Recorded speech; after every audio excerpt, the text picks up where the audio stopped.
ingoma ekhulu namashumane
Inhliziyo iyakhohlisa kunakho konke,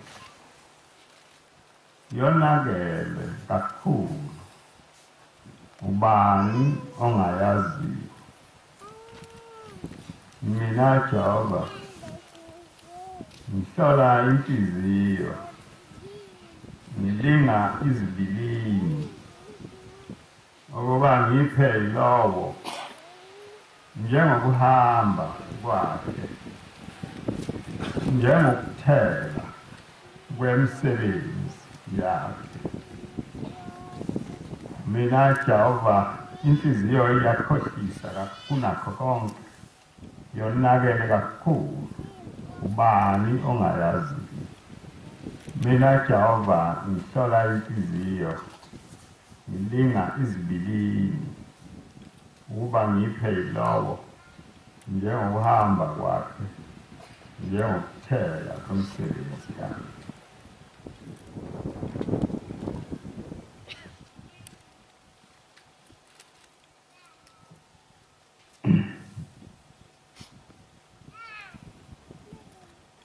Siphambi kukaNkulunkulu. uNkulunkulu masi lapha phambi kwakhe uyahambela phakathi kwethu, asibuke konke esikwenzayo, ngoba njengoba sihlangene lapha kulo mzi wasevululeka, asizile umuntu obonwayo, yibo abantu abamenyelwe ijadu lasemhlabeni. Asibo abantu abamenyelwe umkhosi wasemhlabeni. Ngepha masi lapha simenywe uNkulunkulu namandla okuba lapha besingenawo, nomcabango wokuba lapha besingenawo. Ngepha uNkulunkulu ukwenzile yena, wangena ngaphakathi kwenhliziyo yethu ngabanye, wasivumela ukuba size sizomkhonza. Nabe bengenawo amandla wabapha ukuba bafinyelele lapha bazomdumisa uNkulunkulu, bazobabaza igama lakhe nobukhulu bakhe nobukhosi bakhe.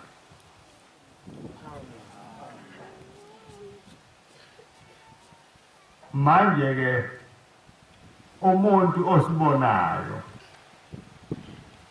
mhlawumbe akasiboni thina, mhlawumbe ubona ubungcwele, mhlawumbe ubona uNkulunkulu, mhlawumbe ubona uShembe, ngoba uShembe akukho lutho lunyafika nalo phakathi kwethu ngaphandle kobungcwele basezulwini. Manje ke uma sinjenje sembethe nengubo yakhe, asisebona abasemhlabeni. Uma inhliziyo zethu ziphelele ekutheni sabiza ngokwasezulwini, singabantwana basezulwini. Lo kubizwa kwethu ke akupheleli kulamehlo abonayo, noma siyazibona thina noma sibuka ngomuntu oseceleni. Akupheli lapho, kuyahamba ufike lapha uNkulunkulu athi uma esethokoza khona ngobukhona bethu phambi kwakhe, abese ebheka ukuthi laba bantwana njengoba belapha nje bayibo yini abantwana bami ngokupheleleyo na. Indawo ke yini lapha uNkulunkulu afike athole khona lesi lulwazi nalesi siqiniseko.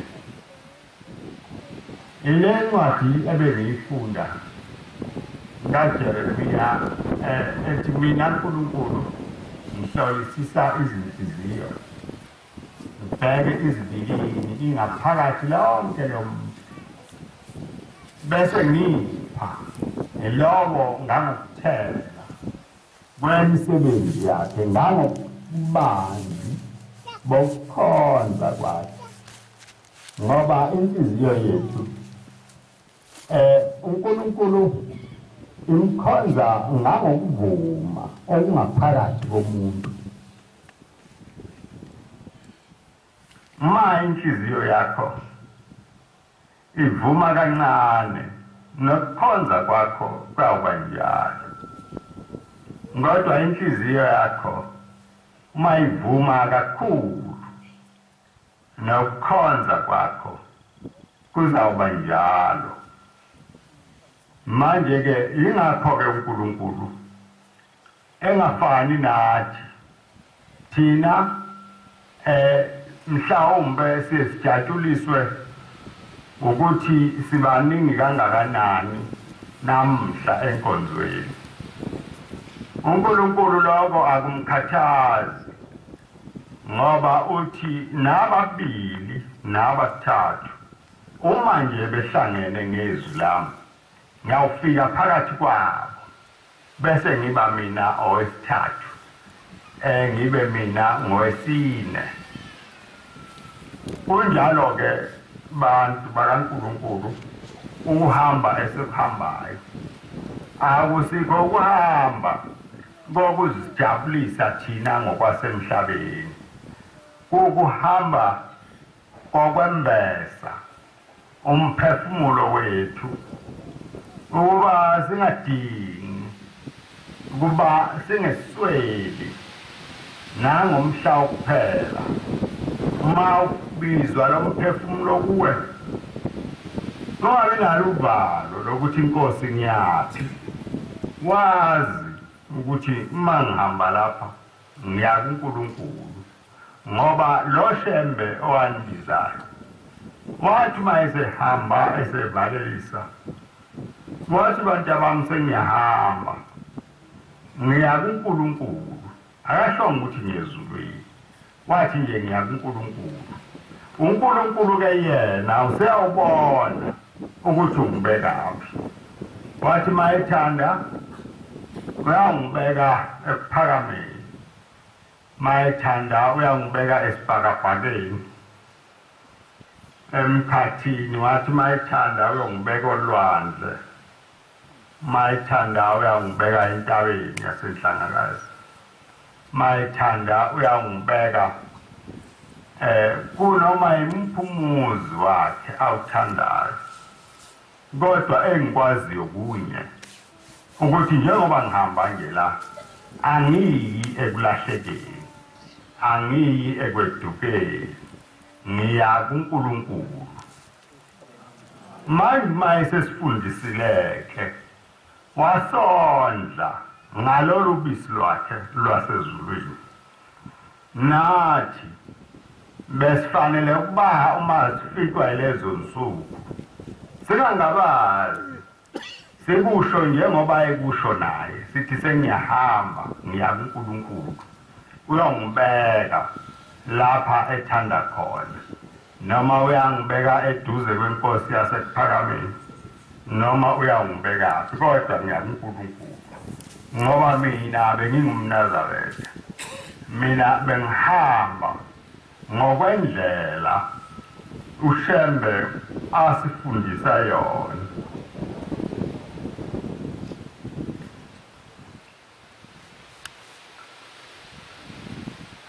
sethi-ke isihlabelelo ebesisihlabelela eyami inhliziyo injengesilwane iyakuzwa lokukhuluma okukhulunywayo kodwa ayivumi ukukulandela ilokho-ke okusihlanganisile nokuyikhathazayo imiphefumulo yethu ukuba le nhliziyo iphenduke le nhliziyo ivume ukuba ibe phambi kaNkulunkulu ngaso sonke isikhathi ngesonto elidlule ngikhulume ngomuntu owayethandwa uNkulunkulu njengani nani uNkulunkulu uyanithanda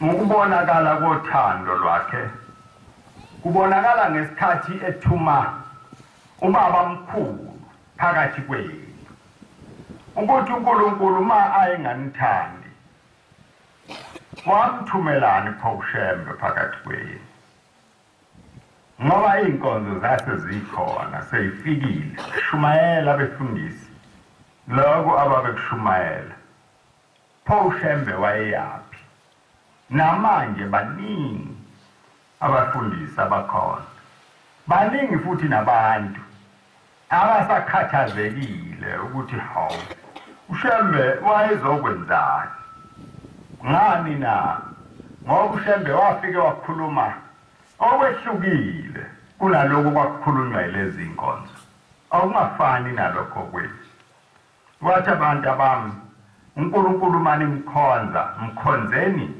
ngakho konke okwenu ningashiyi lutho njengoba nilapha nje besinani enhlanganweni edlule nishiye amakhaya enu nashiya konke nazodumisa uNkulunkulu nangomashi besinani nasentabeni besinani nanamhla nikhona manje ke sifunani? Sifuna ukuba uNkulunkulu asigcwalise ngomoya wakhe wasezulwini.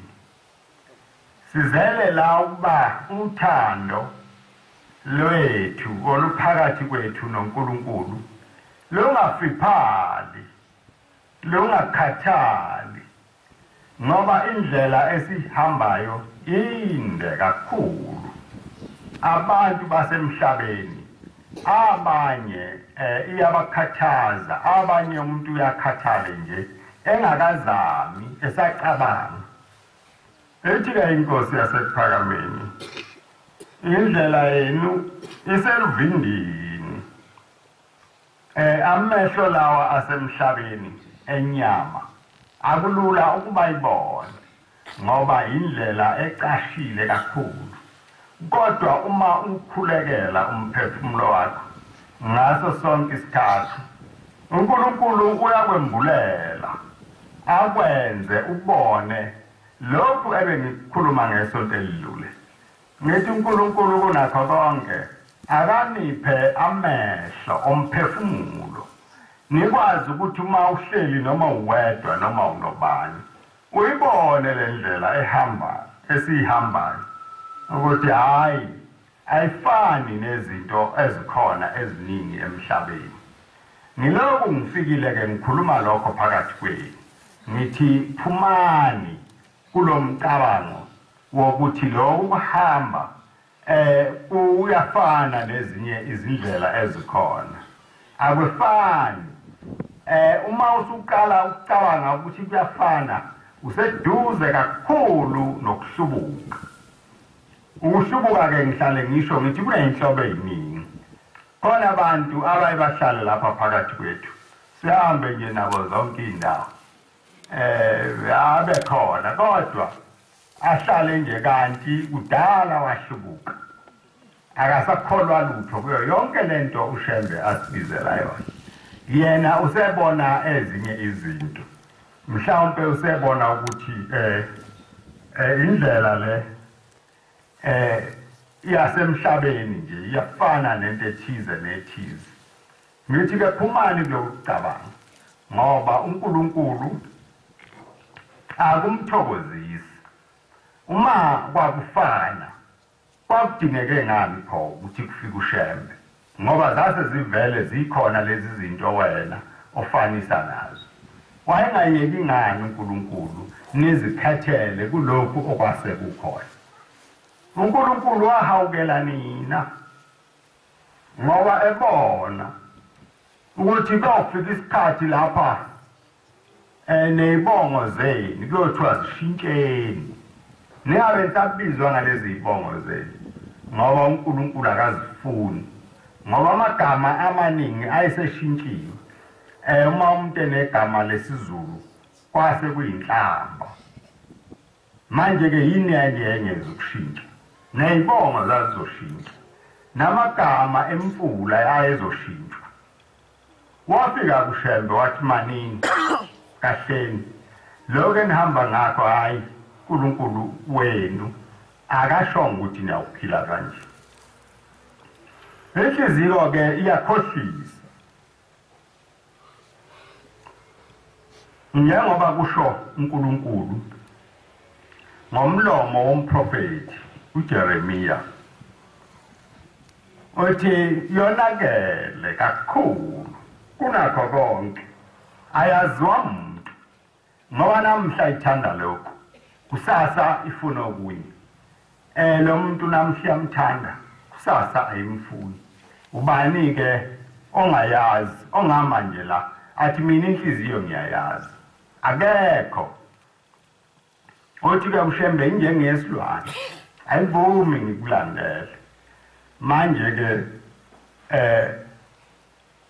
abantu abaningi bahamba kahle nasekukholweni, kodwa inhliziyo yakhe ibe nezinto eziningi eziyenza ukukholwa kwakhe kungamgculisi uNkulunkulu. Omunye athi kwenza konke nje ephelele, kodwa inhliziyo yakhe ibe nomona.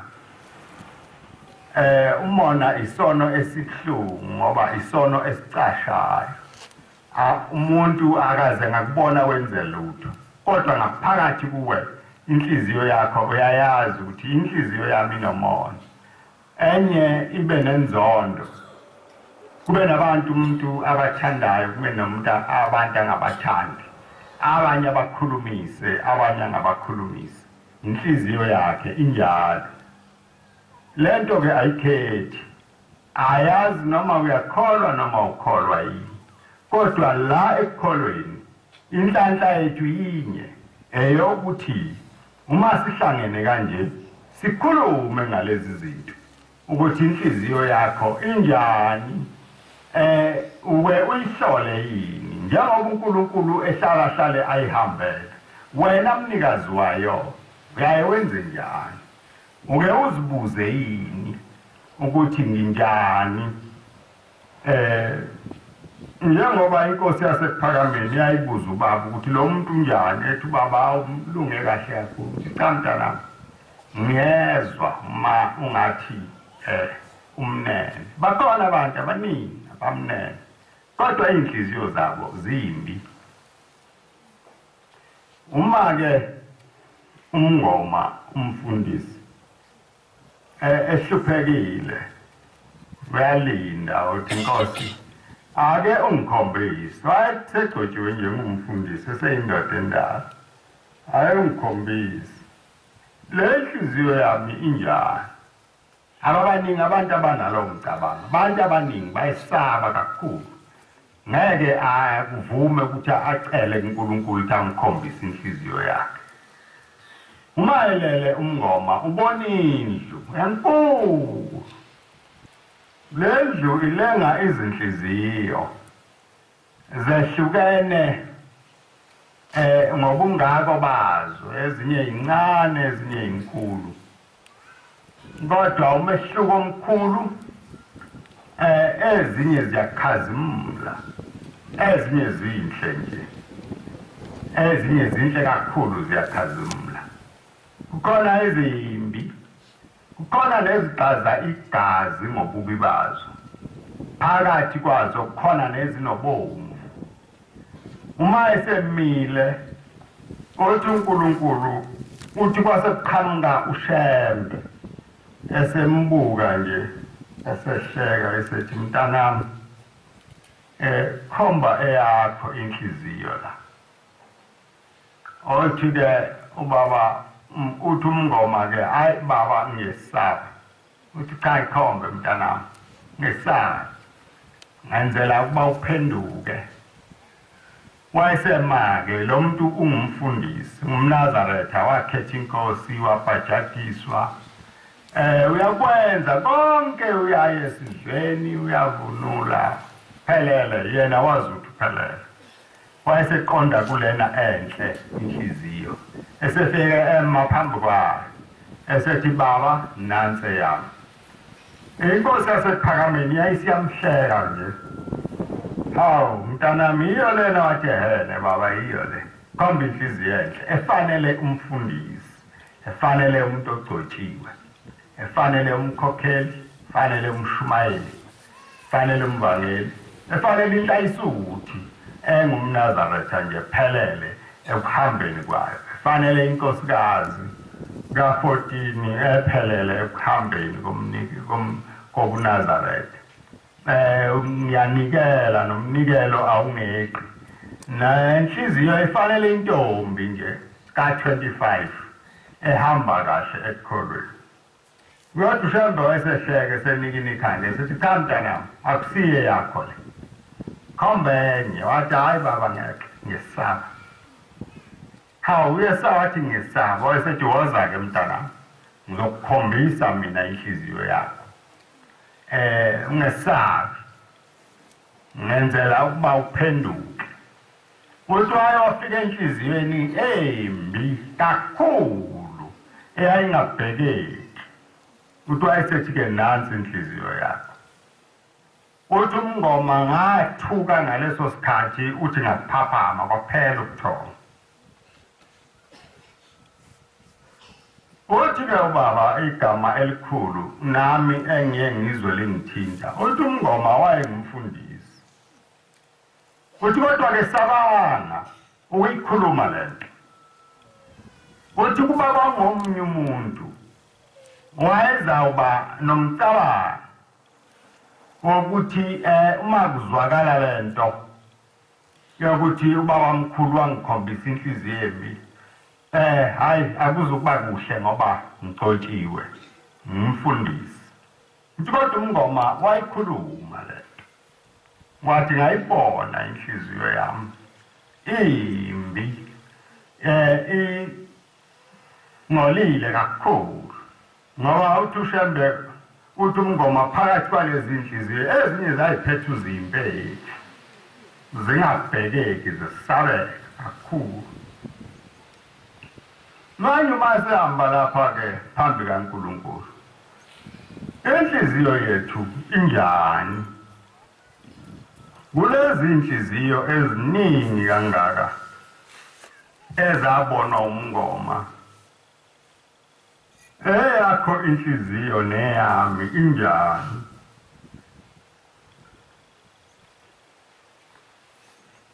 ngizimisele yini mina ukuphenduka njengoba uShembe esho kumngoma ethi mntanami ngenzela ukuba uphenduke ningazikhohlisi ke maNazareth njengoba ngihlale ngisho kini ningakubali konke lokhu enikwenzayo akusikho kwenu okukaNkulunkulu noma uvunula uyesicawini okukaNkulunkulu noma uyanikela okukaNkulunkulu omunye umuntu uyathi engeswele kodwa inhliziyo yakhe ingavumi ukubanikela nomunye uyathi mayinikela enze njengokhani angabheki abuthenge nokunezibi nokunenhlabathi ajijele lapha avele lo muntu akaswele lutho angaboni ukuthi mayenza noma yini kaNkulunkulu kufanele abeke inhliziyo yakhe phambili ukuze uNkulunkulu ubungcwele nesibusiso asibalele phezulu kwakhe manje ke mawujikijela wena uthi uNkulunkulu akalobe ukuthini manje lezi zinto ke ngizikhulunyiswa into yinye ukuthi ngokubuka kwamehlo omhlaba nawethu singabantu abahle kakhulu ngoba sihamba ngendlela elungileyo kodwa manje kufika lapha uNkulunkulu ethi khona ngiyahambela kuzo zonke inhliziyo ngihlole nezibilimi nengaphakathi lapho ukuthi kunjani khona njengoba wembethe ingubo emhlophe njengoba uhlezi lapha esabathini inhliziyo yakho uze nayo yini lapha na noma nje ubuhleli nje isiphumile yona sikwezinye indawo yabala inkomo zami nimbuzi zami ukuthi kwami kwabanjani awona nje uba ngizanga kule nkonzo ngabe sengizuze lokhu nalokhu ngabe sengibone usibanibani nosibanibani ngani na ngoba yonakele akekho futhi umuntu ongemala athi mina inhliziyo ngiyayazi ayaziwa umuntu ukonakala kwayo kwedlula onke amalunga omzimba akhona kumuntu ayikho into eyonakele njengenhliziyo inhliziyo icabanga into yinye icabanga ukuthi ikhiphe lapha ebungcweleni ibuyise lapha ubungcwele bungekho khona inhliziyo icabanga ukuthi ikuphendule amehlo akho iwabukise ngasebumnyameni ubone bumnyameni ukuthi hawu kanti emnyameni kunje inhliziyo yakho yenza ukuba uqale manje ukhathanise ubumnandi bokuza lapha kuNkulunkulu nobumnandi bokuya kwezinye indawo mhlawumbe zokuthokoza mhlawumbe ezinjani uthi ubaba wafika ekuphakameni ngomunye unyaka ubaba omkhulu esekhona esafunda emanzi emtoti uthi ngafika ubaba engibhalele incwadi uthi le ncwadi yayikhuluma ngento eyodwa yayikhuluma ngenhliziyo isuka ekuqaleni lapha iqala khona ize iyophela uthi ke ngikukhumbulayo uthi mntanami awuze ungisize ungahambi nabantwana bakulelizwe ngahambi nabafana bakulelizwe abahamba zonke indawo ngoba ngeke ukwazi ukuyigcina inhliziyo yakho nempela ke maNazareth kunjalo umuntu ongazilusi ongazibekeli amabanga awahambayo uhambe phoseka nje kuzo zonke indawo akakwazi ukuyigcina inhliziyo yakhe kuba lula kuyena ukuthi ayithole esesesilingweni sobubi nobumnyama ngani na ngoba inhliziyo yakho awuyilindile njengoba esho uDavida esihlabelelweni sakhe ethi linda cha kusho uSolomon emazwini ahlakaniphile uthi linda inhliziyo yakho ngaphezulu kokulinda konke lelo zwi maNazareth likhulu kunamazwi amaningi alotshiwe encwadini eyingcwele ukuthi linda inhliziyo yakho ngaphezulu kokulinda konke ngoba kuyo kukhona amanzi khona umthombo wokuphila manje ke lo mthombo wakho wena uma ungawelusile uyawuphuma amanzi anjani awuzukuphuma inamanzi angcolile awuzukuphuma inamanzi amunyu ozothi makufanele aphuzwe angaphuzeki ngoba aphuma enhliziyweni enokubi aphuma enhliziyweni ecabanga izinto zobumnyama engayicabangi izinto zobungcwele nezasezulwini othi baba kukhona umuntu laba bantu babili kodwa ubaba wayazi oyedwa uthi wathi mayifika lo muntu ngasezweni lakubo yayisifika lensizwa ayikholwa yathi mayithi ifuna ukukhuluma akwaze bakhulumeka yakhala uthi baba ngase ngimthatha lo muntu sengena naye endlini sengithi yini kwenze njani uthi wakhala wayesethi baba nginobuhlungu nosizi yini na uthi ngenza into embi kakhulu wenzani na uthi ngabulala umfowethu wakwethu laba bantu babezalwa indoda eyodwa engathi behlukene ngonina uthi ngambulala ngifisa umkakhe ngase kufika emoyeni wami ukuthi uma efa lo muntu wakwethu lo mfazi ngoba ngiyamqomisa akavumi uzangivuma mayese umfelokazi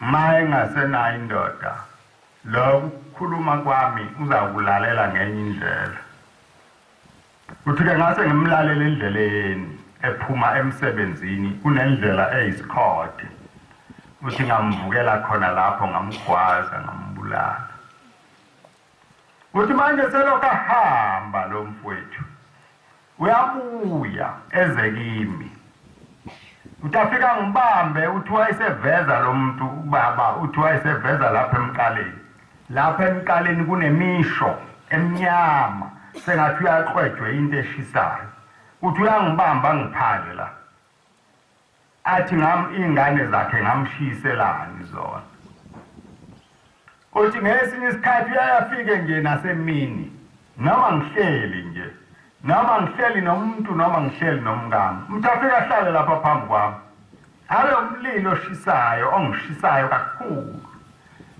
uthi manje ukuphila kwami angisakuthandi nokudla mangikudla akumnandi kuyababa manje nabantu abami angisabathandi nomngane angisathandi lutho sekufika nenhliziyo manje yokuthi angizibulali ngoba lo mfowethu uyafika njalo angibuze umbuzo wodwa athi ingane zami wangishiyiselani zona inhliziyo ke injalo umuntu iyamonisa inhliziyo mawungaliyelusile akukho lutho olubi engeke ikwenzise lona inhliziyo ayazi ukuthi wena usubhajadisiwe usungumNazareth uma uzobhajadiswa bese uhlala nje lapha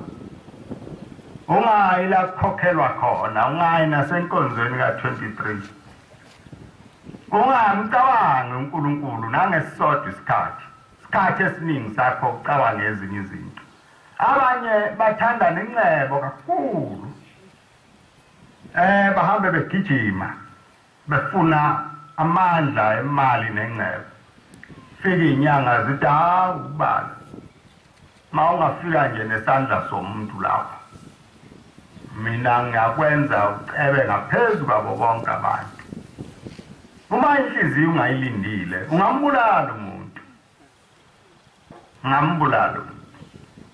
baye bathi-ke umuntu uma efikelwa ububi athi kulungile sekuyobonakala phambili cha akho cala elithethwa phambili onke amacala athethwa lapha emhlabeni uma wena uhambile uyazi imithwalo yakho nongayazi uyayibona ngey'nsuku zokuhamba ifike yonke ibe uhla akhumbule ukuthi ngelanga elithize ngenza lokhu awubone futhi umkhondo wendlela azohamba ngayo ngoba ngeyakhe akusiyeyo omunye umuntu awuze wakhonjiswa indlela yomunye umuntu ukhonjiswa eyakho ma inhliziyo yakho ingabaza nako lokho uyakubona njengale ndaba yomkakhawula yentuthane eyalinga iy'ndlela zintathu yaqala yalinga indlela ekhuphukayo kwathiwa-ke lalela-ke ma ekhuphuka ngale ndlela ekhuphukayo uzabe uya ezulwini kodwa ma ehamba ngale nqamula phakathi uzobe ejele ma ehamba ngale eyehlayo uya esihogweni uthi yahamba le ntuthane ukhawula uhlezi use-waiting room wayesebenza eyiphoyisa lapha eBarakwana baxabana nomkakhe ngodaba oluthize umfazi wathatha upharafini wayebhunyela ngawo wazilayita wangashesha ukuphuma umphefumulo waze wayiswa esibhedlela ufika-ke ukhawula uzongibona bathi onesi cha awume kancane hlala lapha e-waiting room ma ethi uyahlala lapha kade esebenza ebusuku bese kufika ubuthongo bumbambe kanti uzobona le nto uthi ngabona umuntu omde kakhulu uthi ngathi ngiyambheka lo muntu uthi ngabona ukuthi inkosi yasephakameni baba mkhulu lapha ngaphakathi kuye kunesondo eliphendukayo uthi ngabona indlela ey'ntathu lapha kulesi sifuba uthi ngabona iy'ntuthane eziningi zigijima ngamandla uthi athi uma iqhamuka le ngayibona ukuthi awuyikhuthele-ke le uthi kwase kuthiwa uyayibona leyo ntuthane nawe wathi ngiyayibona kwathiwa-ke umngakho uzibulele mbhekeke ukuthi uma ehamba lapha uyaphi uthi agijima le ntuthane uthi iyaqale kwathi lapha indlela ihlukana khona yakhuphuka uthi uthe uma iphakathi nendlela eyaphezulu yayisibuyijika isibuye inhliziyo engabazayo ekhona lapha phakathi kwethu uthi mawukholwa ngesinye isikhathi kube khona ukuthi hawu ngempela siyawuya ezulwini ngalo Shembe nje hayi lezi ezinye inkolo zona ngcono ngani lokhu kuNazareth yayisibuya lenhliziyo lentuthane esilinga indlela eya ezansi yasheshe yabuya kuyo yayisingena kule enqamlayo phakathi nendawo yayisihamba yayasithela wayesethi-ke lo okhulumayo uthi ngezwa ukuthi uShembe lo okhulumayo wathi umkakhe uzibulele manje-ke wenze icala elibi akazi ukungena ezulwini kodwa uzoya ejele uthi kwathi ma kuleso sikhashana nje base bemnyakazisa onesi sebethi akeze base bemtshela ukuthi umkakho akasekho sehambile emhlabeni. Ngithi-ke kini uma uNkulunkulu eloku enibiza niza kuye njengoba kade nginibalela nasentabeni besinayo sikhonza ziningi indawo esizihambile niza nayo ini lenhliziyo nifike niyenze njani nifike niyibeke phambi kaNkulunkulu ukuthi Nkosi njengoba silana nje singabantwana abanosizi inhliziyo yethu ayivumi njengeyesilwane siyakuthanda kodwa ukuba phambi kombuso waleli zulu elihle owasithembisa lona wathi umzwi osibizela wona ukhazi umlanga phezu kwelanga nenyanga kodwa inhliziyo yethu ihambe ithande kakhulu emhlabeni abantu abaningi ababinaso isikhathi sezinto zikaNkulunkulu kodwa lezi zasemhlabeni hayi angayeka konke ngesinye isikhathi uyangaboni noma unjani maye phakathi nje kwalezo zinto kuphelele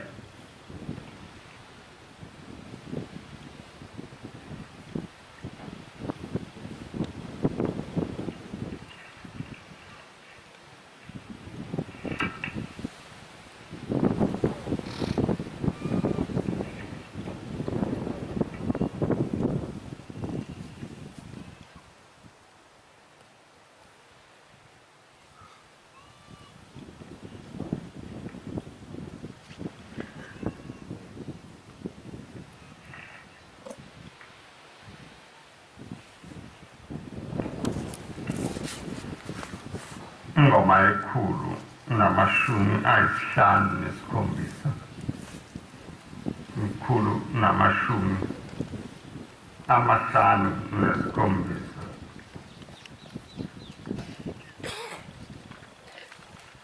ngehlelwe isisindo sezono zami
ngelashwayo ongasinga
lapha-ke msizele into yinye sizocela umsa kaNkulunkulu ukuba asigeze zisuke izono phezu kwethu sibe ngabantwana abafanelekile sibe ngabantwana bakhe ngokupheleleyo nangomphefumulo ovumayo nangomphefumulo ovumayo la inhliziyo yethu ingasikhohlisi ingasibizeli ebupini le incwadi yayibhalwa inkosi yasephakameni ibhalela ubaba nathi akube ngeyethu ibe ngumkhokheli ngokuthi uma sihamba yonke indawo sizikhohlwa thina ukuthi singabantwana besifungo sobuNazareth. Inhliziyo yethu siyawugcina kanjani? Ngoba inhliziyo igcinwa ngumuntu oziqoqile nozibekile endimeni. Imvama yezono ezihlupha abantu ezabo yibo abaphuma emzini yabo bayohlangana nazo. Aziziningi izono ezikungenele endlini. Imvama yethu siyesiphume sihambe omunye ahambe eyifuna ezwe ukuthi kunephunga aselikhumbule khumbule iphunga lesono omunye azibuza ukuthi hawu sengineminyaka engaka ngagcina ukwenza isono hayi ake ngiphume sasikhona engisikhumbulayo sisendaweni ethize sengihlalile kulobu Nazareth manje ke hayi ake ngiyozwa ukuthi emhlabeni kusemnandi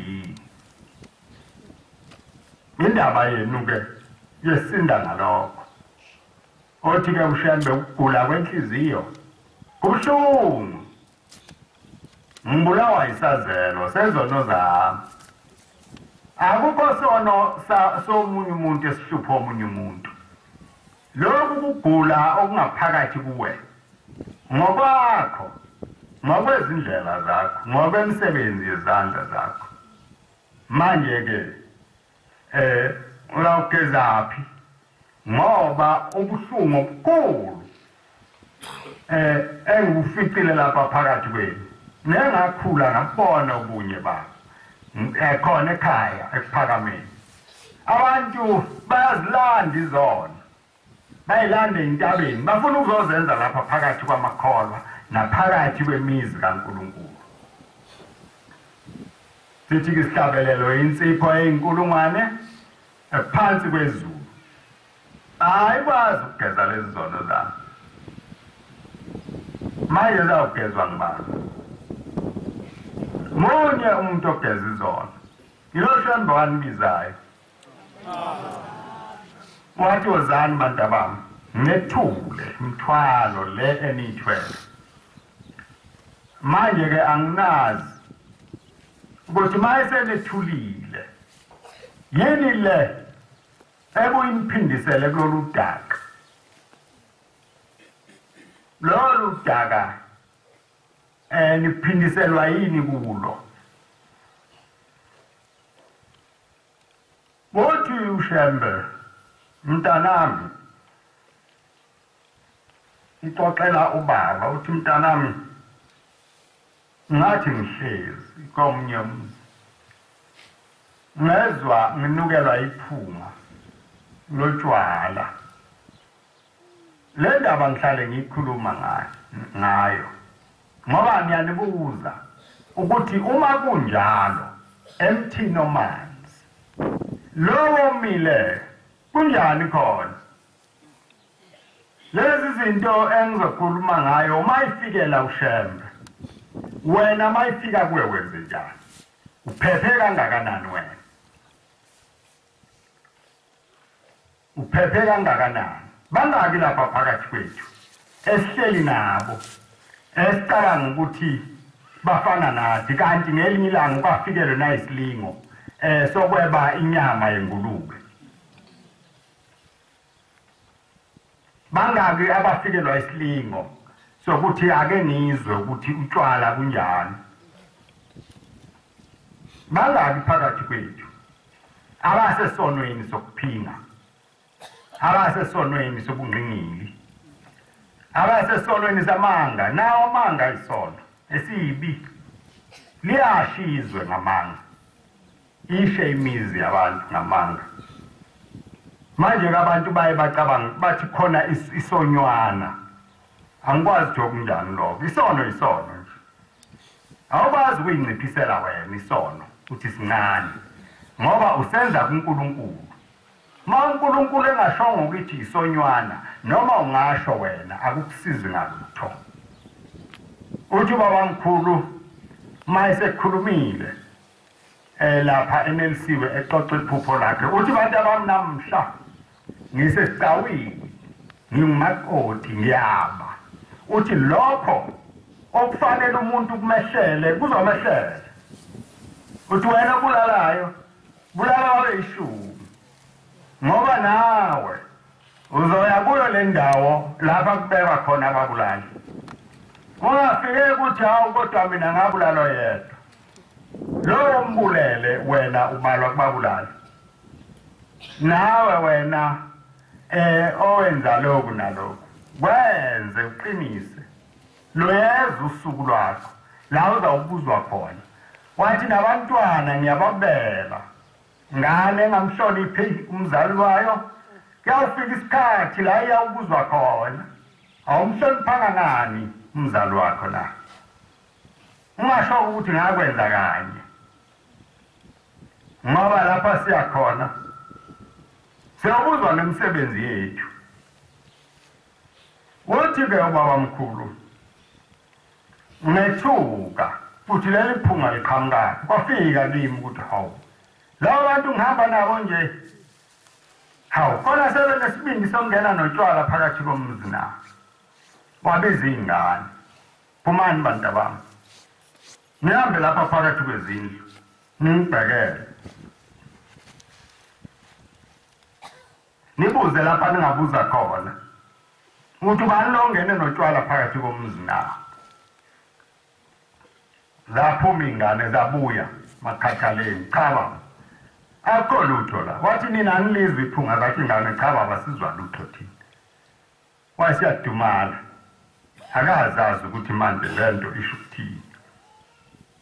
Wahlala insukwana, labuya leli phunga lase liba namandla.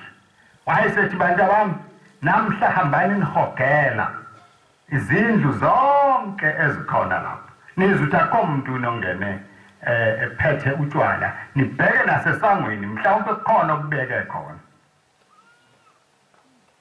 Ngikhuluma nani, ngikhuluma ngale ndlela enihambayo eya kuNkulunkulu, ukuthi ningayideleli, ningayijwayeli indlela kaNkulunkulu, nibozithoba manihamba kuyo, nizehlise nicele njalo umsa kaNkulunkulu ukuba wehlele phezu kwenu univikele, ngoba aninawo amandla mangibuka nje mina akuzivikela. Ubugagu bomlomo abubasizi ngalutho abaningi, ukube kuya ngalokho ngabonke amagagu aya ezulwini. Futhi-ke ubaba mkhulu, zabuya iy'ngane zathi baba abukho na cha, nalamhla nani anizathi baba sizwa lutho, asibuzwa nje. Wayesiyalinda ubaba mkhulu, kwayengafani nathi, kwakungumuntu oyesabayo indaba kaNkulunkulu.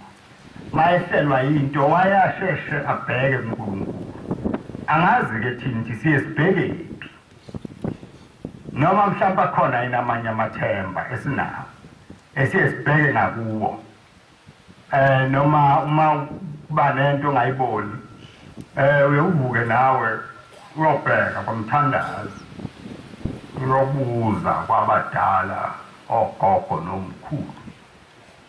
Shembe wayengenjalo, wayeyathatha beke kuNkulunkulu. Uthe elele kuzo lezo nsuku wabona indlu enkulu. Le ndlu ineminyango eminingi ngamaphaneli. Uthi kwase kukhuluma izwi lathi uyayibona Shembe leyo ndlu na? Uthi ngathi yebo ngiyayibona. Lase limphendula izwi selithi-ke inhliziyo yakho. Uthi ubaba mkhulu ngathi hawu, inhliziyo yami inkulu kangaka, kwathiwa kwathiwa-ke sondela kule mnyango uzwe ukuthi kunukani khonani. Uthi iphunga lokuqala engalifica elalobu utshwala kade ngibuzwa kunuka nokunye. Uthi wayeseyabuza-ke lo muntu, uthi wayeseyabuza kuShembe le ndaba. Ubaba mkhulu wayeyixoxela ubaba bebo babili. Uthi ngase ngibuza ukuthi hawu, ngoba kade ngakholwa. Uthi ubaba wayixoxa le nto ubaba mkhulu esezohamba nje emhlabeni semdala. Kade ngakholwa, ngahlukana nalezi zinto. Ziphumaphi na? Kwathiwa cha, zikaze ziye ndawo, zihlala lapha ngaphakathi kwenhliziyo yakho. Yebo na manje ngenze njani ukuba ziphume? Kwathiwa cha, ngeke ukwazi ukuyikhipha. Manje ngakwenze njani? Kwathiwa cha, wena vala le minyango ingavuleki, ngoba uma ivuleka le minyango yiyo le eyenza ukuthi noma umuntu ekade akholwa senithi niyamethemba nimbone sengena esonweni noma ngabe sanhloboni. Uma into akwadlula kuyo nasebusheni bakho kuyawufika ilanga lapha uyawuyikhumbula khona. Uma ungabanga nawo amandla okuyivala le minyango uzothi uyithuka ubuphakathi kuleso sona. Bamangale bonke abantu, hawu sekwenze njani inhla isuthi na le nkosikazi ka14 hawu umuntu esehlala isikhathi esingaka simethemba hawu ngoba sithi intombi ka25 lena na kuvuleke iminyango uthi ke vaye uthi vala lithi ke izwi cela laba bantu ohamba nabo bakuthandazise ivaleke le minyango uthi baba mkhulu cha laba bantu beze ngeminyango engaphezulu kwale eyami laba bantu abanye bawo lezi itafa zabo nezensimbi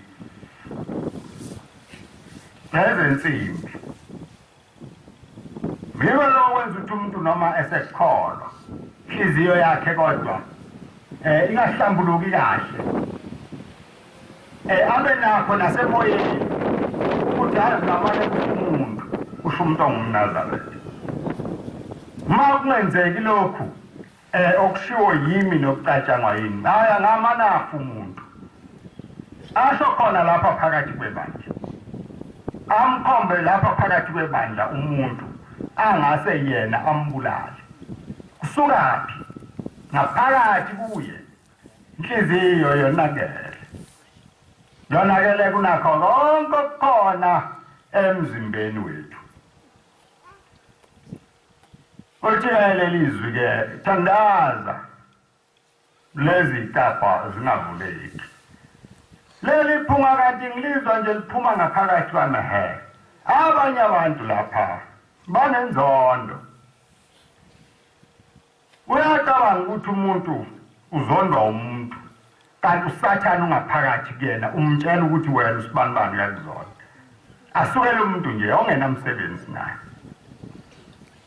lezi zinto maNazaretha ziyubulele umsebenzi kaNkulunkulu nefiso lezi ezikhona eziphakathi kwabantu umuntu afise nento angazi ukuthi uzawuyenzani engeze kumsiza ngalutho imgcine isimakhela inzondo njengoba ngikhuluma ngesonto eledlule ngithi uKhayini wambulalo Abele ecabanga ukuthi mayefa umfowethu uNkulunkulu nami uzongibusisa ayazange ambusise ngani na ngoba uNkulunkulu ku-Abela wayebusisa inhliziyo yakhe wayengabusisi nje yena Abela wayethi mayonikela ame phambi kwezimvu zakhe ayiqoqe zonke abheke okuhle emehlweni akhe kuhle nasemehlweni kaNkulunkulu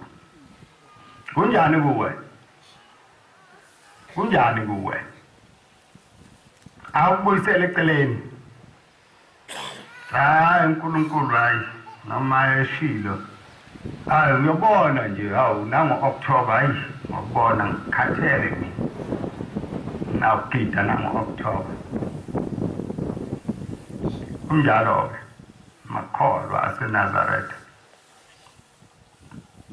akho umuntu omubi phakathi kwenu into embi inye inhliziyo ngoba ukaShembe nongakwamehlo nje abantu bomhlaba nonke uma ninje nifanele ukuya lapha siyakhona fanele uye ezulwini kodwa inhliziyo iyona kuphela ezawufika ikumise ngaphandle kwesango ngoba inhliziyo iyakhohlisa umuntu uyimtshele lokhu ajabule kanti ujabulela into engekho njengale nkosikazi yasentabazwe engengikhulume ngayo ubaba ayikhuluma ngayo eyajatshuliswa isithembiso sokuthi wena sizawukwenza umkhokheli wethu wathi umfundisi hayi kuphela nje khumula le ngubo khumula ukaliko lo khumula le ngubo yabantu abafile uzawuphungula abantu bambonke ubayise kuShembe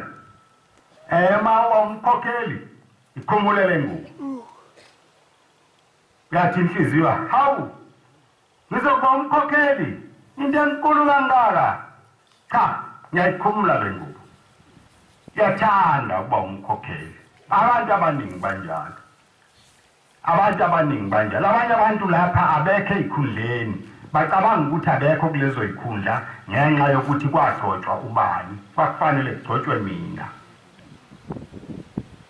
kukhulu Sathane akubona ndlondlobale ngempela maye basambheke lo muntu afike kunengwa kasula ukuthi lo muntu umi endleleni yami ngabe sengikuthi manje lapha ebandleni ngabe ngimkhokheli ngabe ngimphathi ngabe ngimfundisi ngabe ngimbangeli Sathane usho njalo inhliziyo iyakhohlisa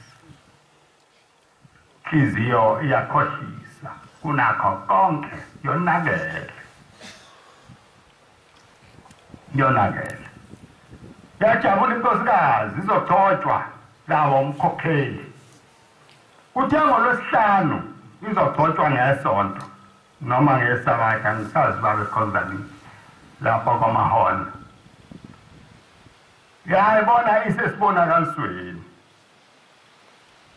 yabona ihamba endaweni enhle kakhulu ethi ngaye ngafika kulo mzi omkhulu ngafica isango leli sango livuleka ngapha nangapha lihlukane phakathi ndingafica abantu bemi lapha ngafica indoda imbi lapha uthi ayisengibuza le ndoda yathi uyaphi mame na uthi ngathi ngithi ngize kubaba uShembe uthi ayisithi mana ke ungibani igama lakho wayeselisha igama lakhe yayisihamba lensizwe uthi ngalesi sikhathi ngimile ngaphandle kwaleli sango uthi ngezwe ukuhlabelela ngezwe ukukhala kwesigubhu uthi kuza ukuhlabelela okumnandi okwedlula konke ukuhlabelela esengake ngakuzwa uthi ngezwe umoya wami uba mnandi uthi ngezwe ukujabula engakaze ngijabule uthi ngathi ngibona lalivuleka isango liya ngapha nangapha uthi aqhamuka inkosi yasephakameni ihamba nabangcwele basephakameni uthi bembethe yonke imvunulo yasephakameni beholwa inkosi yasephakameni beza behlabelela ukukhala nesigubhu uthi athi mayifika inkosi phezu kwami uthi ayisithi hawu mntanami sewufikile lapha na uthi ngathi baba sengifikile unqobile zonke izinto zasemhlabeni nawo athi baba nginqobile wayesethi ke mntanami indawo yakho ilungile kulungile uzongena uthi ngaso leso sikhathi uthi uyashintsha inkosi uthi yaqwaqabala ayabi saba inhle njengoba ibinjalo uthi ngase ngibuka uthi ngazifuna ukuthi senginjani manje umfazi onenhlanhla yokuzikhokhela abanye abantu abazikhokheli baye bathatha amaqala abo bathwesa abanye abantu bathi nje ingenxa kasimani baba mkhokheli ayingcwele ngikhokhele mkhokheli ayingcwele ngikhokhele mkhokheli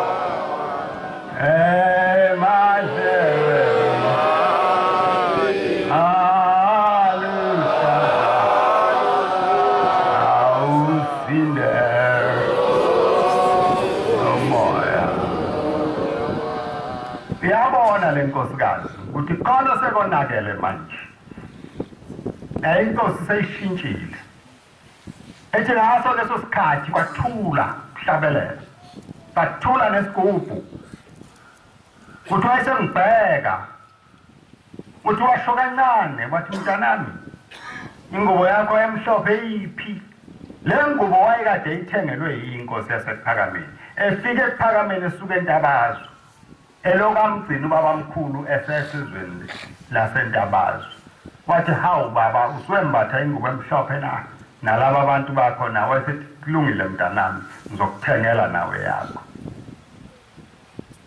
othi ke wayesethi ke mntanami ingubo yakho emhlophe iphi uthi ngathi mangiyibheka ngabona ukuthi angiyembethe uthi wayesethi mntanami abangeni abangayimbethe ingubo emhlophe la uthi la selivaleka isana ethi ke le nkosikazi ngakhala engakaze ngikukhale ithi ngakhala noma senibhekile uthi ngoba ngazanga ukuthi leli sango elavaleka ngiyawubuye ngivulelwe yini uma sifika lesi sikhathi esizayo kithi sonke njengoba siphelele lapha nje esingakhethi esingazi noma umhle noma umubi noma unesono noma unaso kodwa siyafika ukuthi ngiyawuba nayo inhlanhla yokuvulelwa ngamukele ngihlangatshezwe ngalolu dumo olungaka lwasezulwini ngiyoba silapha nje sizokhonza sikhonzela lona lolu dumo lokuthi inkosi yasePhakameni noma ingasangihlangabezanga kodwa ibathumele abangcwele abahlangabezi ukuthi bangihlangabeze manje ke inhliziyo yakho ihamba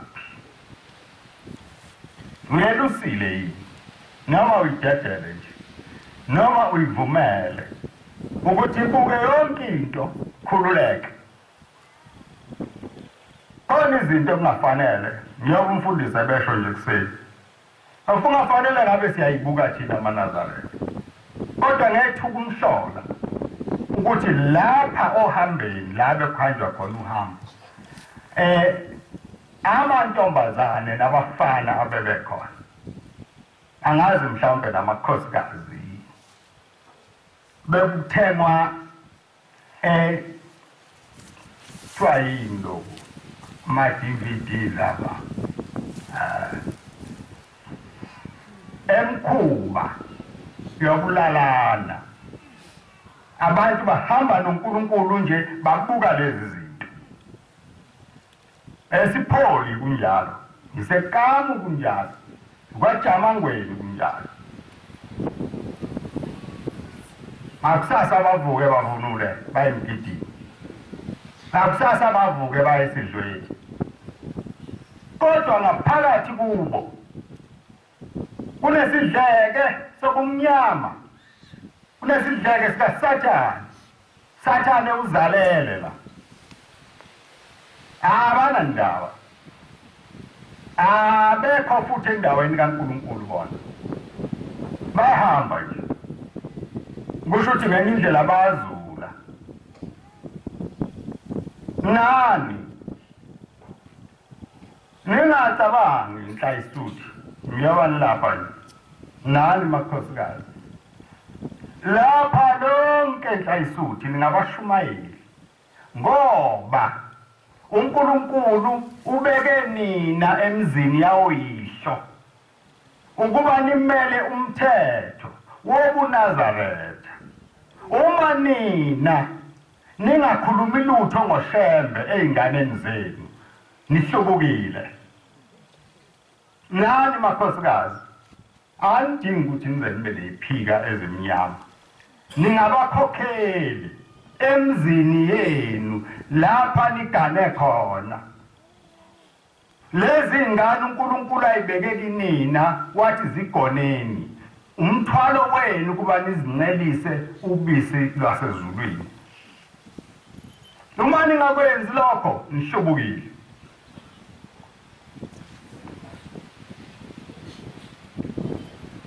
uzothini kithi uzothi awuyibonanga le ngane yakho njengoba ihlezi kulamantombazane izonikela la ukuthi inzipho zayo zibomvu zipendiwe ngeke ukusho lokho ungacabangi ke ukuthi lelo cala liyobuzwa komunye umuntu.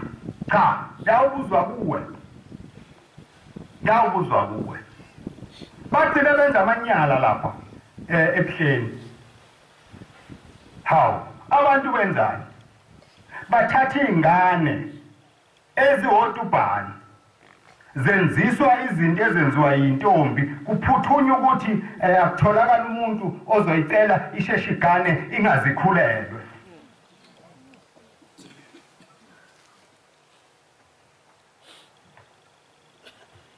Oh, lo nkulunkulu kanti singamkhonza nangobuqili. Mase amaqili ngokwanele lo nkulunkulu singamqiliza naye. Ngeke nikwenze, ngiyanifungela mina. Ngeke umkhonze uNkulunkulu ngobuqili. Ubona konke nokungaphansi kwamanzi uyakubona. Lokho kuhlakanipha kwakho kwezilanga la kuzawuma khona kumela phambi kwakho. Ungasana kwazi bonke abangani bakho ebenikhohlisana nabo bengasekho sekukhona wena. Uyeza, uyeza,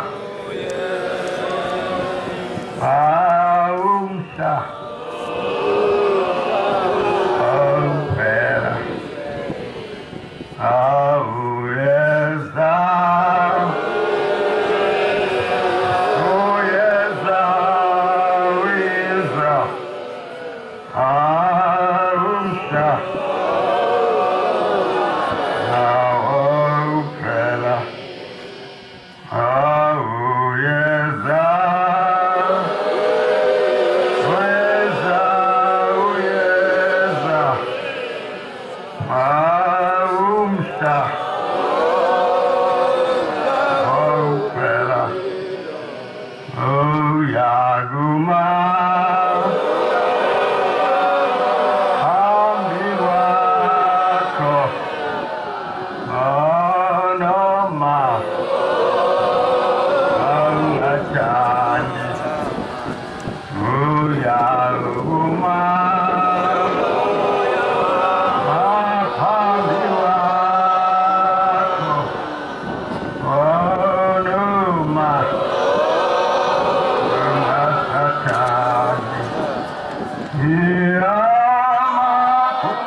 Imasi lapha sinabantwana abasejubaneni siyabaleka siyagijima mhlawumbe uyabona wena mhlawumbe awuboni sibalekela ukulahlwa kwesibili kunokulahlwa okusimele ngokuba mawusufile sewusethuneni uphinde ufe okwesibili uma usutshelwa ukuthi wena unakungena kulomzo oyingcwele ukufake lokho kwesibili kungcono lokhu okuzayo besabeka kakhulu abanye bethu bayesaba nokucabanga ngoba uyathi mayibuka abuke nemisebenzi yakhe abuke nenhliziyo yakhe abone ukuthi ngeke ngingena kanjani uma nginje ngingena kanjani kodwa lapha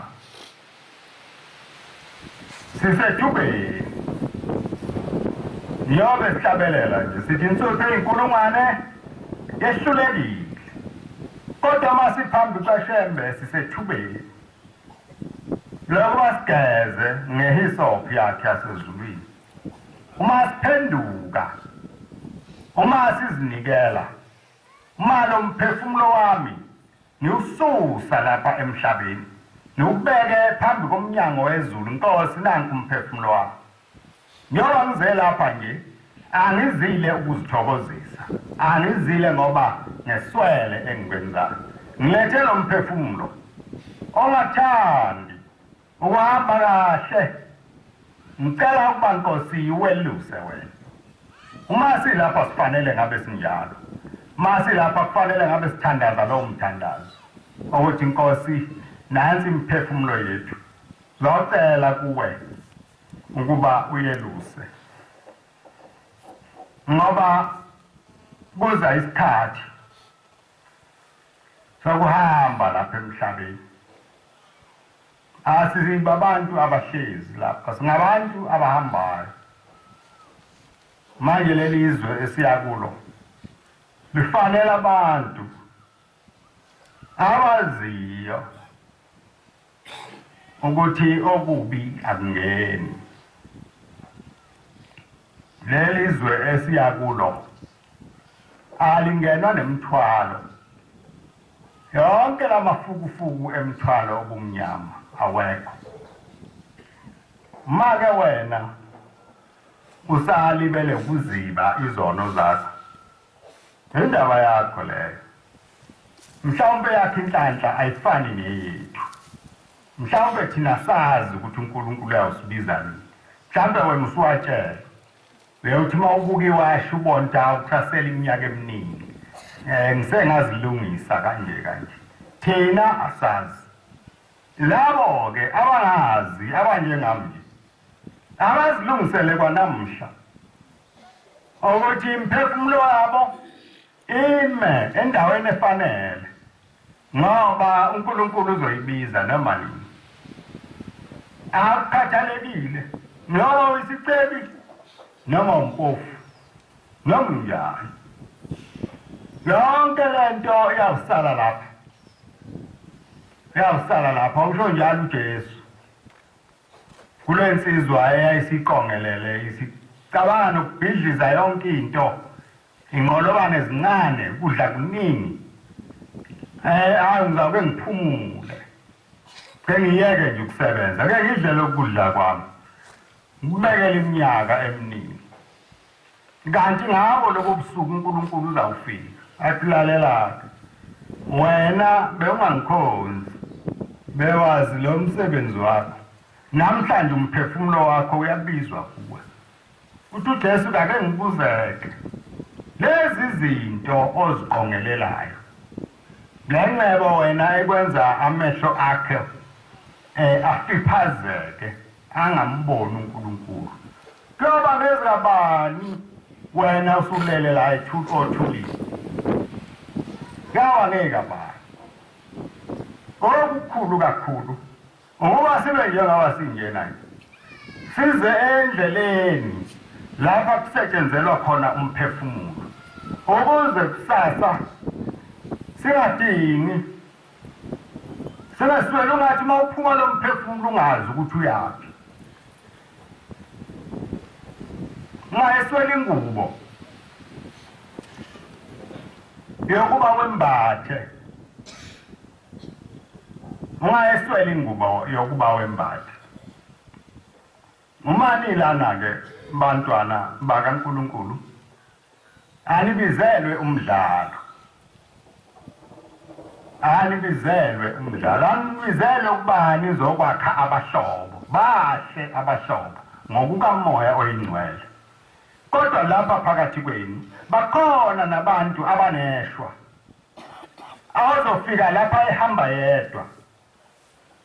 Eze ngokungcwele kukaNkulunkulu. Afika athola umhlobo ozomthwala amlayishe esakeni amfake esihogweni. Ngoba abahlobo sebephambili. Lokho kungcwele awuzwe ngabo awusabunakile. Sethi mayithi umhlobo wakho hayi. Namhlanje uyamgidini. Nangesonto edlule ubugida cha ngathi wena ugida njalo. Ubusuhleka into ongayazi. Hlekela umuntu ekuyise esihogweni. Indaba yokubizwa uNkulunkulu ayixoxwa. Ukuthi ngiyenkonzweni akusindaba exoxwayo leyo. Ngibonakala ngokwenza. Noma ngangakuphendula futhi mangibuza ukuthi ngiyaphi kulungile. Mangazi ukuthi ngiyaphi kuphelele. Uma uma ngiyemgidini indaba yami leyo kusebenzela umphefumulo wami akuyindaba okufanele siyibonisane nosibani nagida kanjani ebengekho obani ngoba ulayini wami awukho ulayini wami la ukuhlubuka yonke lento enikhulumayo iyokuhlubuka akho layini wami umuntu la umuntu wasibopha isikhwama sakhe angene etekisini ahamba yedwa afice phambili abagidayo avunula angena gide ngoba sisebenza indlela yomphefumulo asazi silovalwa njengoba sihleli nje ngoba sazi ukuthi ikuphi okosingenisa ikuphi kofike kuthiwe siyasolakala ngakho manje-ke wena wakha abahlobo bokuthi bakukhiphe phambi kaNkulunkulu indaba yakho uyokhala ngobani uyokhala ngawe ngoba uShembe leli fa lasezulwini ufike walibeka nje obala wathi nasi sithebe abantu abami dlanini kudla kwasezulwini lokho manje-ke wena uyozucoshe ngoba sekucosha usibani kulungileke mayesesuthi nawe uyokususuthi angazi-ke noma ukuhlakanipha yini lokho kodwa yazini ukuthi mani yakuNkulunkulu nibona ngenhliziyo ephelele nilinde kuyalindwa la khona uNkulunkulu la kukhona uNkulunkulu khona kuthethwa amacala omphefumulo ulithethe wena uvuke uzela iziguqweni Nkosi ngonile njalo mina ngenze lokhu nalokhu njengoba ngilana nje Nkosi ngicela insipho bangigeze ukuba ungigeze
ngoma amakhulu 225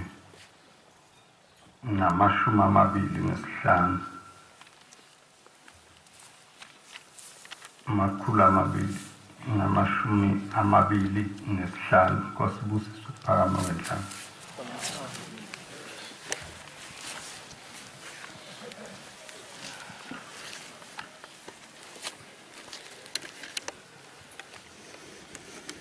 Namhlamina ngithelile ngangilishile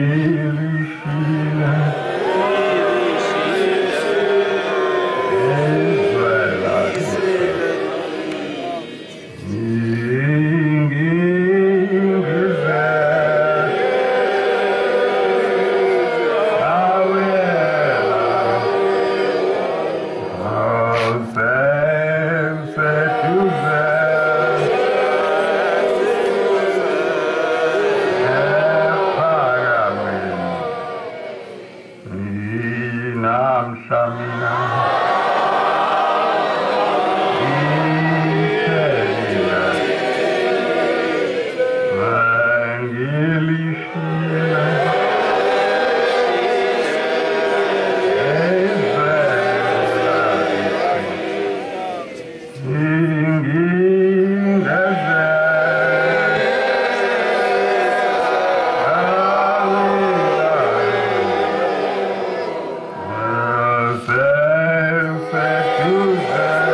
Baba, umsa wakho Nkosi yasephakameni mkhulu, ngoba Nkosi silapha phambi kwakho ngokumenywa Nkosi nguwe. Singabantwana Nkosi abanemithwalo eminingi engafanele Nkosi ukuba ihlale phambi kwakho. Ngepha Nkosi siyacela uyiguqule Nkosi inhliziyo yethu. Uma siphambi kwakho Nkosi usigeze ngehisophu yakho yasezulwini. Usamukelise Nkosi ubungcwele bakho. Buhlale ngaphakathi kwethu. Bungakhishwa Nkosi imisebenzi yobumnyama. Udumo lwakho Nkosi malwande amehlo ethu Nkosi abheke kuwe njalo. Usathane Nkosi angami Nkosi phakathi kwethu nendlela yakho. Siyawubonga ke Nkosi umsa wakho ngoba namhla Nkosi usigcinile. Usigcine Nkosi ngothando lwakho, wasigcina ngomsa wakho. Siphambi kwakho ke Nkosi uba samukele izibusiso ezivela kuwe. Umsa wakho ke Nkosi mawande ugcwale umhlaba wonke. Igama lakho Nkosi libatshazwe ezizweni zonke. Ukukhonza kwethu Nkosi sikubeka kuwe ngesakho isandla nanini kuze kube phakade. Amen. Amen.